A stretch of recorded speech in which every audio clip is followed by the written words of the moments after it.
மூன்றாம் திருமுறை திருவானைக்கா. வானைக்காவில் வெண்மதி மல்கு உல்கு வார்சடை தேனைக்காவில் இன்மொழி தேவிபாகம் ஆயினான்.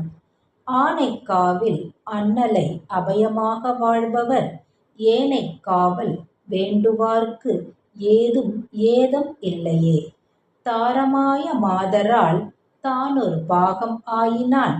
ஈரமாய புன்சடை ஏற்ற திங்கள் சூடினான்.